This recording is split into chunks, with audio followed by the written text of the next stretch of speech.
árabe, Fauda significa caos. E definitivamente caos resume bem a história da série Fauda, produção israelense que mostra a rotina, ou falta dela, de uma célula do exército israelense. A terceira temporada está no ar na Netflix e a cada episódio a tensão domina o espectador. Nesse episódio, nossa ideia é falar sobre a veracidade da série, a relevância dessa produção, o sucesso em diversos países árabes e sobre como Fauda tenta explicar o tão complexo conflito israelo-palestino. Esse é o E Eu Com Isso, podcast do Instituto Brasil-Israel. Eu sou Amanda Hatzira, professora e pesquisadora de temas ligados à cultura judaica e sociedade israelense. E eu sou Nita Efraim, jornalista, falando com vocês aqui de Santiago, no Chile. E hoje a gente tem 2 convidados. Fazia tempo que a gente não tinha 2, mas esse episódio é muito especial e pede, né? Vamos lá. Então a gente está hoje com a Monique Chorachevski, historiadora e coordenadora acadêmica e de projetos do Centro Brasileiro de Relações Internacionais, e também com o Eitan Gottfried. Ele é brasileiro, mora em Israel há 5 anos, foi paraquedista no exército israelense, comandante sargento e esteve nas fronteiras com Gaza, Hebron e Nablus, e além disso, também aí é quase graduado, falta muito pouco para ser graduado em Ciências Políticas e Estudos Judaicos na Universidade Hebraica de Jerusalém. Bom, Monique, começando por você, muito obrigada por participar com a gente mais uma vez. A Monique já esteve aqui na época das tensões entre Estados Unidos e Irã para falar sobre a situação de Israel naquele momento. Bem-vinda. Eu que agradeço, é um prazer conversar com vocês. E só para atualizar, nesse meio tempo, no SEBRE eu deixei de fazer a coordenação de projetos e eu estou atuando como pesquisadora associada, atuando muito mais como pesquisadora, redigindo artigos, o que é muito bacana também. Vou atualizar na descrição do podcast. Beleza. E Eitan, muito obrigada também por participar com a gente aí, a gente falando com você. Boa noite, né? Já que aqui é à tarde, aí boa noite. Não, obrigado pelo convite. Acompanho aqui desde Jerusalém, o IB e os podcasts do Eu Conheço. E é um prazer estar aqui com vocês. Então vamos iniciar aqui com uma pergunta para os dois. O Lioraz, que é um dos autores da série e é o ator que faz o Doron, né, o personagem, para quem conhece a série, é um dos protagonistas, faz parte de uma célula como a que é interpretada na série, né?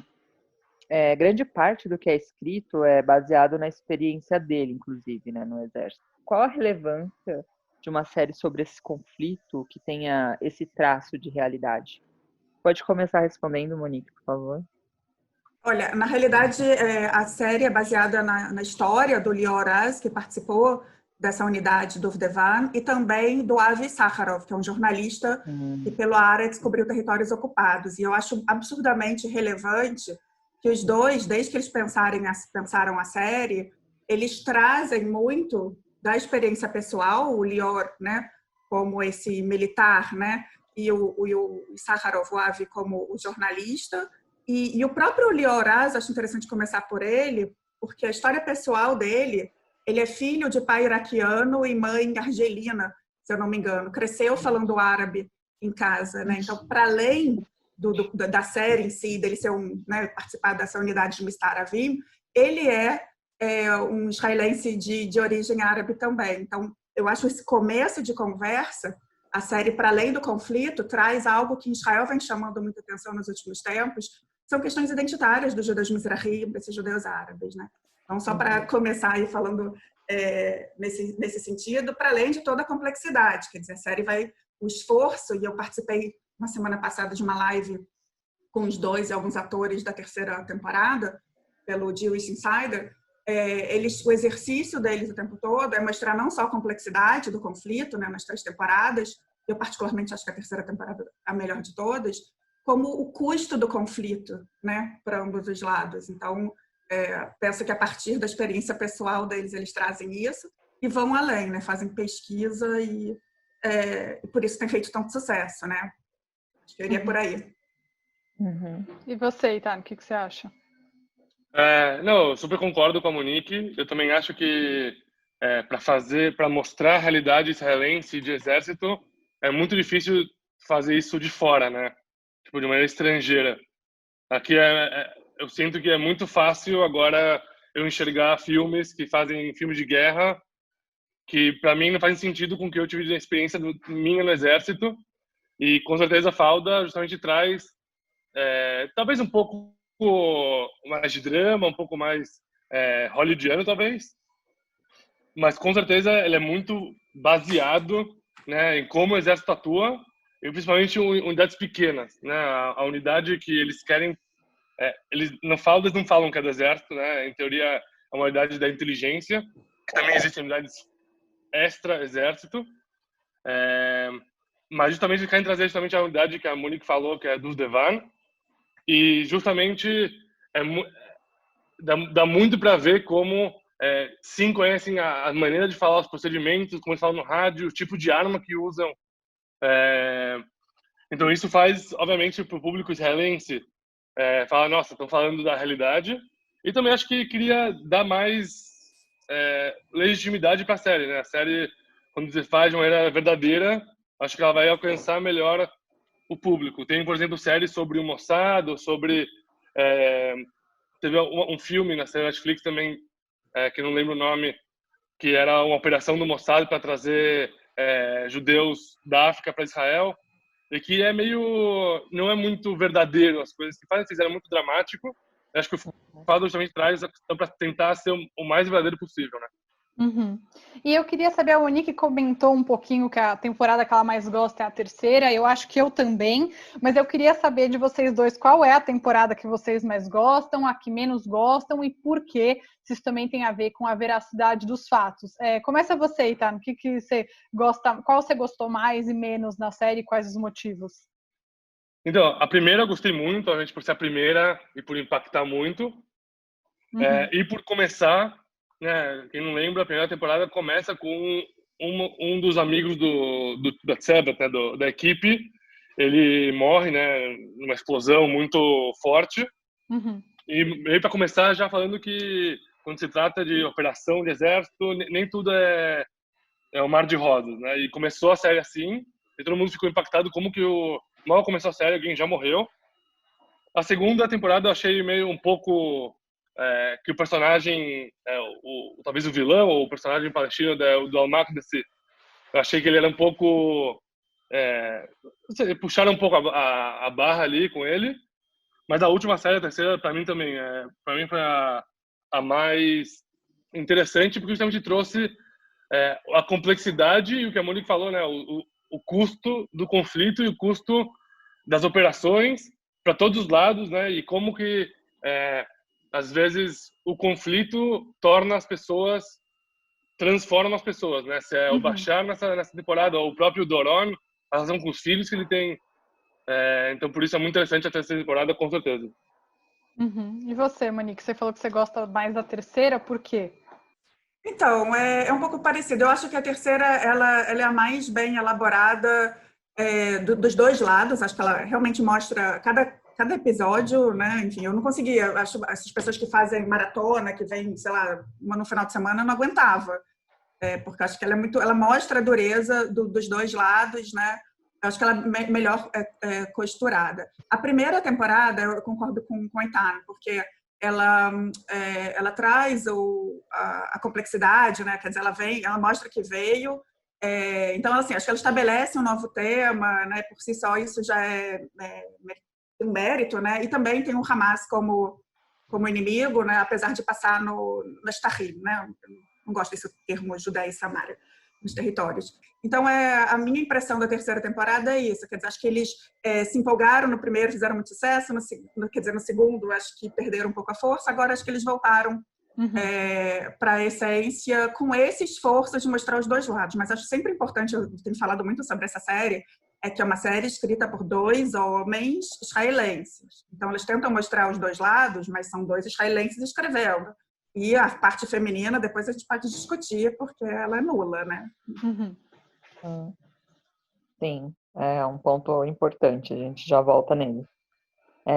Eitan, como você, né, alguém que passou no exército por anos, como que você acha que Falda afeta a sociedade israelense? Quais os pontos fortes e fracos da série, na sua opinião? Você acha que os israelenses acham o que da série? Então, Eu acho que Falda, assim, foi um sucesso em todo o mundo e também aqui em Israel, né? Aqui em Israel, ela saía na TV antes de sair no Netflix. E, obviamente, todo mundo falou sobre a série, os atores ficaram muito famosos. E era uma série muito, muito comentada. Mas eu, pessoalmente, não senti que ela teve um impacto muito grande na sociedade em si. Acho que ela teve um impacto muito mais fora de Israel do que dentro de Israel. Tipo, é uma série muito famosa, mas se tornou impactante. Teve uma série que se tornou, eu acho, na minha opinião, muito mais impactante, é a série Hatufim, né, o Prisioneiros de Guerra, que foi a série que tentava trazer a história, né, do Gilad Shalit, do Eldad Regev e do Udi Goldwasser, que foram os 3 soldados sequestrados no meio do ano 2000. E essa série, principalmente, ela foi feita quando o Gilad Shalit ainda estava em cativeiro. E a série falava como os sequestrados voltavam para a sociedade israelense, e acho que essa série foi a série que abriu, acho que esse impacto de séries de exército na sociedade israelense acho que foi mais impactante do que a própria Falda. Falda ficou famoso e é muito legal, ficou bem conhecido, mas não senti que teve um impacto muito direto na sociedade como um todo. Uhum. E, Monique, você acha que Falda, falando, né, da diáspora, do fora de Israel, e não só falando de judeus, claro, de pessoas que não têm conhecimento sobre esse assunto, ajuda as pessoas de alguma forma a entenderem o conflito ou deixa tudo ainda mais confuso? Porque não tem tanto contexto, vamos dizer assim. Acho que é difícil para a gente que está nesse ambiente falar, porque a gente conhece mais, apesar de eu não sou nenhuma especialista sobre o assunto, é uma coisa que está no nosso imaginário, né? Falar sobre esse tipo de conflito em Israel. Mas para quem não tem nenhum background sobre o assunto, talvez fique mais confuso. Qual que é a sua percepção em relação a isso? Eu acho que sim e não, né? Porque nem penso muito na diáspora, quer dizer, comunidade judaica no Brasil, se acompanha a Falda ou não, eu nem interajo tanto, mas eu, como professora, né, de História Internacional, que atuo muito, sobretudo com o Oriente Médio, Falda, para mim, eu tenho cursos que eu dou e que o dever de casa é assistir a série. Né? Então, assim, as séries, de uma maneira geral, eu até fiz uma live para o pessoal da ENERI, que é os estudantes o Encontro Nacional dos Estudantes de Relações Internacionais, eu selecionei 10 séries do Oriente Médio, né? Porque é isso, quer dizer, a gente está aqui tão distante, né? A gente chega, a mídia, muito a cobertura, né, que a mídia tem, né, desse conflito é tão complicado, então a série ela pode ser um movimento, né, justamente de um primeiro contato. Na realidade, ela vem, por isso que eu falei que sim, não, ela vem num contexto maior. O Eitan estava falando de Hatufim, Hatufim gerou Homeland, né? O próprio Gideon Raz, que é o diretor de Hatufim, ele é o diretor desse filme que ele citou, que é do Red Sea Diving Resort, né? Que trazem os judeus etíopes através do Sudão. Ele tem um outro também. Ele tem feito agora alguns filmes. Então, eu acho que começa com Hatufim, que vira Homeland, que aí força-se uma barra, mas começou já um movimento de séries e filmes sobre esse conflito. Sei lá, Valsa com Bashir, vários, né? Já vieram despertando o interesse das pessoas, e eu acho que Falda ela traz específico, né, para o conflito Israel-Palestina. A gente pode usar vários recortes, né? Eu uso muito os filmes do Eran Riklis, A Noiva Síria, Lemon Tree, né? Você pode usar esses filmes, essas séries com diversos recortes para apresentar para uma sociedade, digamos, que não tem tanto contato com esse conflito, né, essa complexidade. Então, eu acho que ela vem sendo muito boa nesse sentido. Justamente, eu sou historiadora que reclamo de livros de jornalistas que fazem livros de história, né? O historiador, às vezes, não escreve para o grande público. Mas acho que o mérito é a mesma coisa que esses livros escritos pelo jornalista. Você começa dali e vai aprofundando, né? E eu tenho tido experiências muito boas. Quando eu dou aula na Escola de Comando do Estado-Maior do Exército, eu discuto muito, né, perspectiva militar. Quando eu dou aula assim, na Casa do Saber, em outros lugares, eu enfoco, enfim, né, no impacto que o conflito tem na sociedade maior, em questões de gênero. Então, para mim, como historiadora internacional que trabalha com o Oriente Médio no Brasil, eu percebo essa série como um ponto de entrada para a gente falar desse conflito tão complicado. E acho que eles respeitam a inteligência do espectador. E o que o Eitan falou, que eu acho muito importante, os dois, na mesma live que eu assisti semana passada, eles falaram: a gente escreve para o público israelense. A série chega ao público israelense, chega para os palestinos, tem chegado no Líbano, até o Hezbollah, né, assistiu, está fazendo sucesso no Oriente Médio, está chegando no mundo todo, mas a partir de uma história muito específica, né, muito restrita. Acho isso bom. Uhum. Posso colocar uma coisa também? Claro. É que eu acho muito legal isso de usar séries para o público que está um pouco mais longe, né, de Israel, ou talvez que não é da comunidade judaica.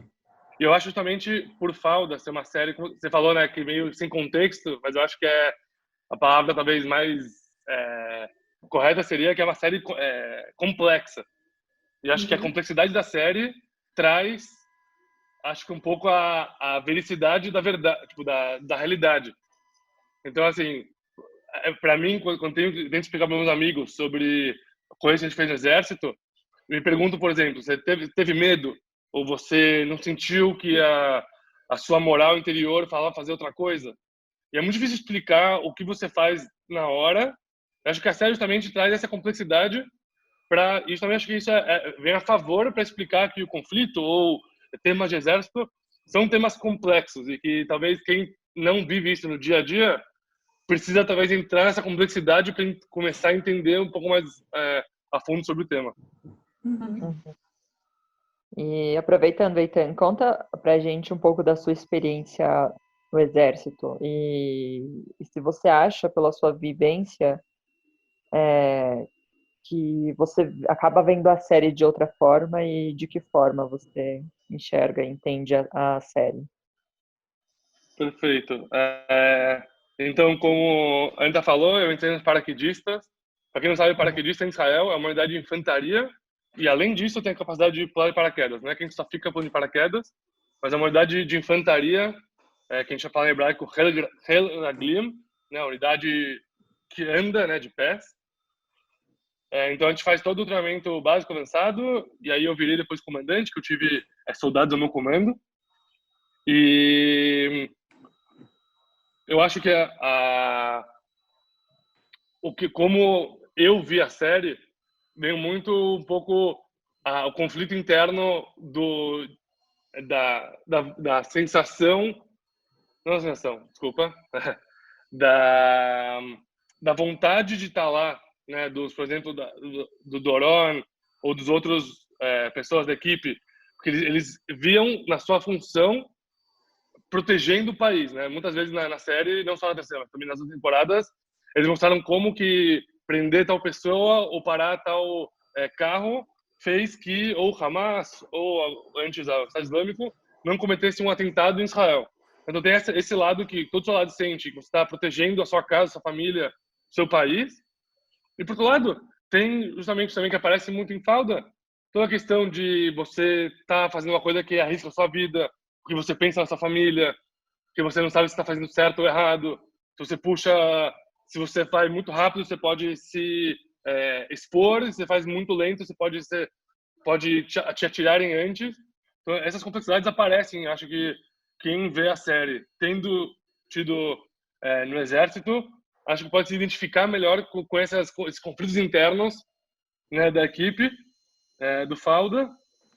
E, obviamente, tenta sempre pensar o que eu faria, o que minha unidade faria se tivesse em tal situação. Mas acho que só aumenta assim, o desejo e a identificação, não com as pessoas em si, mas por entender o que está acontecendo.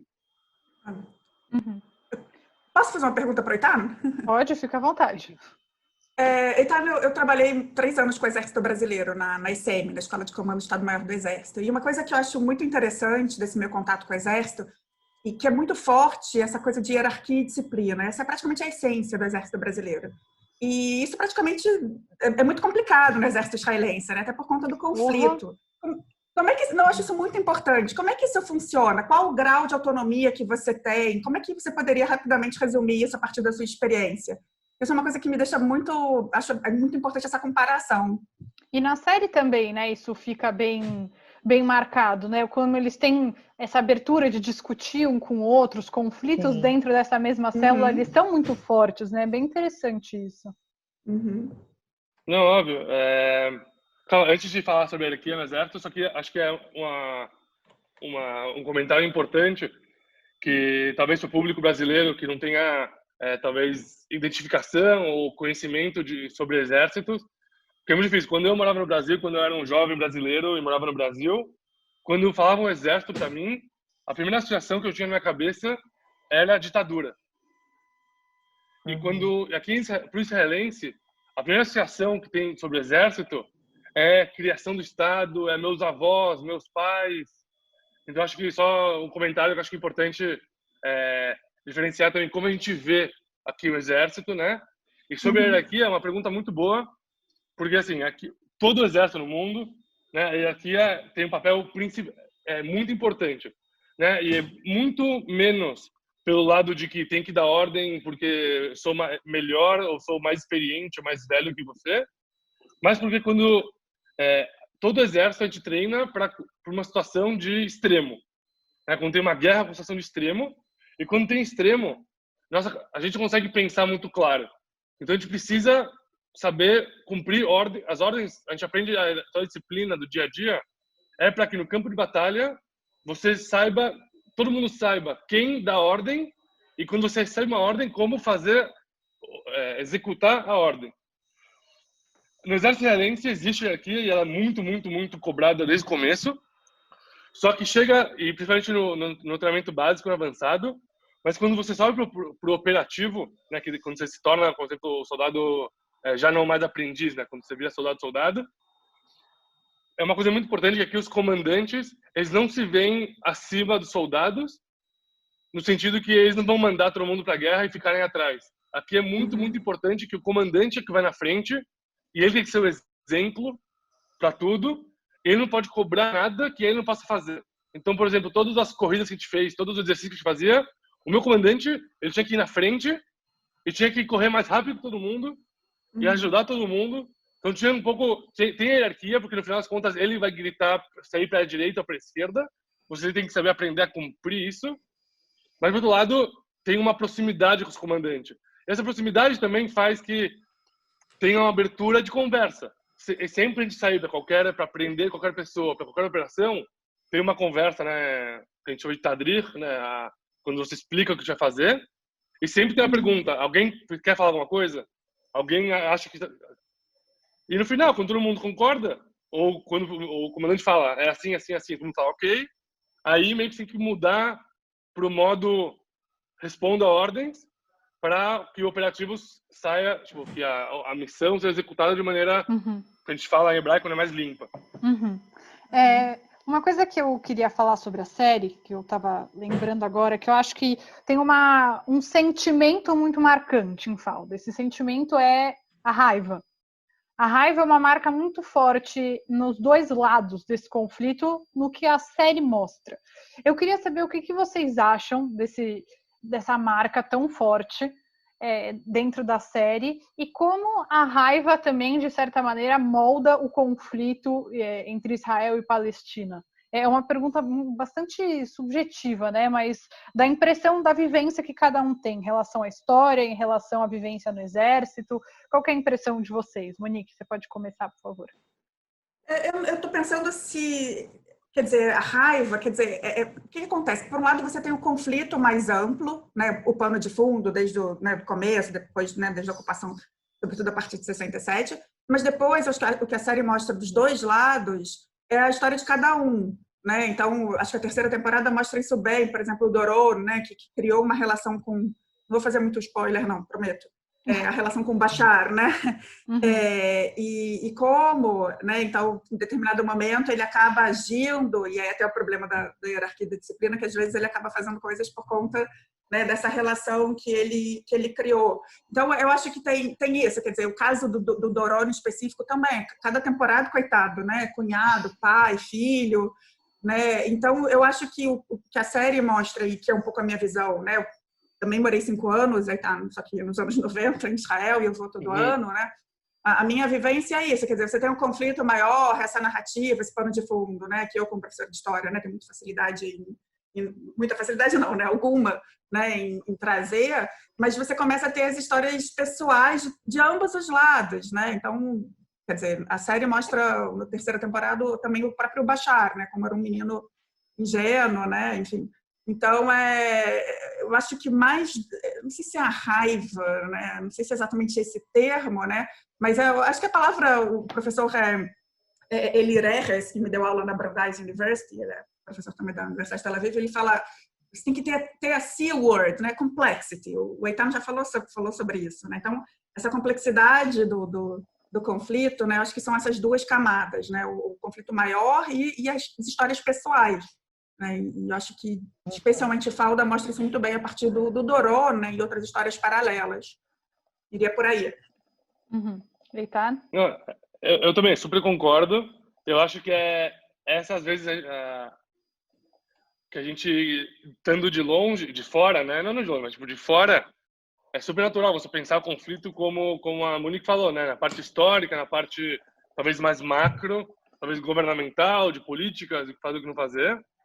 Só que no dia a dia, pelo lado, por exemplo, israelense, se você está no exército e o seu amigo é morto no atentado, não sei se essa raiva, mas é muito difícil você conseguir entender que isso é parte de um conflito maior e que tem os dois lados. Assim, o que você viu, o que você sentiu, o seu amigo sendo executado, ou seja, sendo morto, e pro lado palestino também. Eu acho justamente que a série quer trazer, como a Monique falou, por um lado, tem o lado macro, que acho que todo mundo talvez tenha mais opinião e mais conhecimento, mas talvez mostrar que, no final das contas, o conflito ele é individual, né? Ele é pessoal. Esse é um grande trunfo da série, né? Você vê as histórias por trás de uma coisa tão grande. Todo mundo tem uma opinião, mas por trás dessa opinião toda que todo mundo tem as histórias das vidas dessas pessoas, né? Exato. E eu acho que, em questão de solução ao conflito, é muito fácil, não sei se é mais fácil, mas é muito mais fácil pensar em soluções do macro, só que a pergunta é se o micro consegue superar esse sentimento que é muito pessoal, é muito difícil. Então, por isso toda a tentativa de fazer encontros entre israelenses e palestinos, etc., é justamente para tentar, do lado pessoal, você conseguir superar isso ou entender isso de maneira diferente, que obviamente é muito mais difícil, porque o seu dia a dia, são pessoas que você conheceu, que foram mortas, ou que sofreram, ou que sofrem. Então, acho que é muito interessante isso, pensar do lado individual do conflito e não do lado, talvez, governamental ou estatal do conflito. Sim. E, Monique, o outro criador da série, o Avi Sakharov, que é jornalista, ele disse numa entrevista para Daniela Kresh, da Folha, que líderes do Hamas assistem a série e muitos deles, inclusive, adoram. Nos países árabes, Falda acabou sendo um sucesso também. Ficou, para trazer uns dados aqui, ficou em primeiro lugar no Líbano. No Líbano, Wallah. Isso. No Líbano, em terceiro nos Emirados Árabes e em sexto na Jordânia. Qual que você acha que é a relevância disso? Então, tem esse lado também, quer dizer, metade da série ela é falada em árabe, né? Ela, mais uma vez, é escrita por dois homens israelenses, mas né, ela traz de alguma forma a perspectiva palestina, a perspectiva árabe. Então, começou justamente com o Hamas, que não queria a primeira temporada, e depois acabou permitindo, e de fato, isso chega até eles. O que eu achei interessante, eu vi o Avi Sakharov falando semana passada, foi que justamente agora é o primeiro lugar no Líbano, e o Hezbollah teve que fazer um pronunciamento, e ele ficou até rindo, ele falou, alguém do Hezbollah teve que assistir todas as 3 temporadas, né? Então, de certa forma, né, a série tem uma porosidade que eu acho importante na região, né?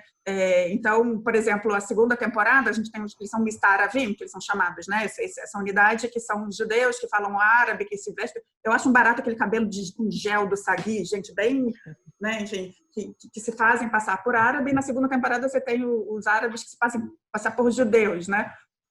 Então, eu acho bastante interessante essa porosidade, né? E isso, não só eles se veem representados, né? Como eu acho que, de certa forma, vem mostrando para o Oriente Médio que tem mais em comum do que se pensa. A outra coisa, aí a questão de geopolítica mais ampla, a gente conversou falei com isso com vocês na outra vez que eu participei, que é uma mudança geopolítica na região. Então, a percepção hoje é que o inimigo é o Irã, né? Então, países do Golfo, por exemplo, vai cada vez menos tendo problemas em em assistir, mesmo comentar abertamente que assiste coisas israelenses. Então, enfim, são várias questões aí, mas é fato, eles estão chegando a um público mais amplo, talvez algo que a política não faz, né?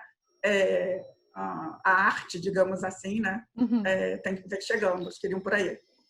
Gente, para finalizar, que, bom, o Zoom coloca esse limite na gente, né? Mas rapidinho, queria saber o que vocês mudariam na série se vocês pudessem, começando por você, Eitan. Pergunta difícil. Mas algo que você, da sua vivência, você viu e te incomodou, você fala, isso eu trocaria.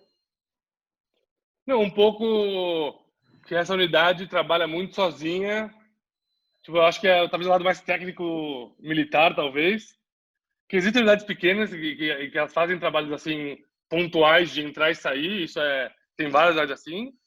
Só que eu acho que nunca você vai entrar em um lugar com 5 pessoas e sair. Eu acho importante. Às vezes traziam, né, unidades em volta, mas deixar claro que não é sempre o Doron que vai salvar todo mundo. Tem ali toda uma cobertura por trás e tem maneiras, talvez, mas sempre o exército fala que nos filmes tudo é muito rápido, só que na guerra é tudo muito lento. Então, assim, talvez um pouco mais ali, mas eu acho que é parte também de fazer uma série que te prenda, então eu gostei muito da série. E você, Monique? Você comentou dessa questão de gênero. Mulheres, com certeza absoluta. Eu acho que tem o precedente do Erav Riklis, que faz os filmes dele com a Sur Haraf. Então, todos os filmes ele tem um olhar feminino e palestino. Então, acho que o Avi Saharov e o Lior Raz, para a quarta temporada que eles já estão escrevendo, poderiam trazer uma mulher, de preferência árabe. Então, assim, tem a Ilá, tem a Nurit, mas né, enfim, uma parte mínima. E esse conflito impacta muito nas mulheres. Crescentemente tem mulheres fazendo, combatentes também, então poderia se aproveitar para chamar atenção para isso. Acho que falta uma perspectiva feminina e uma perspectiva feminina árabe. Parece um pouco a personagem, mas muito estereotipada, na minha opinião. Gente, muito obrigada por conversarem com a gente. Foi muito, muito interessante essa conversa. Renderia mais horas de papo, mas acho que, bom, a gente nada evita que a gente possa voltar a conversar, talvez numa quarta temporada. Monique, muito obrigada por participar com a gente. Vou dar o crédito certo agora. Vamos lá. Então, Monique Shohachevsky é historiadora e pesquisadora associada da Academia... do Centro Brasileiro de Relações Internacionais. E Eitan Gottfried, muito obrigada a você também, ele que mora em Israel, foi paraquedista, comandante, sargento, e em breve vamos chamar aqui também cientista político e também especializado em estudos judaicos na Universidade Hebraica de Jerusalém. Obrigada, gente. Eu que agradeço, um beijo. Obrigado, um prazer. Tchau, tchau.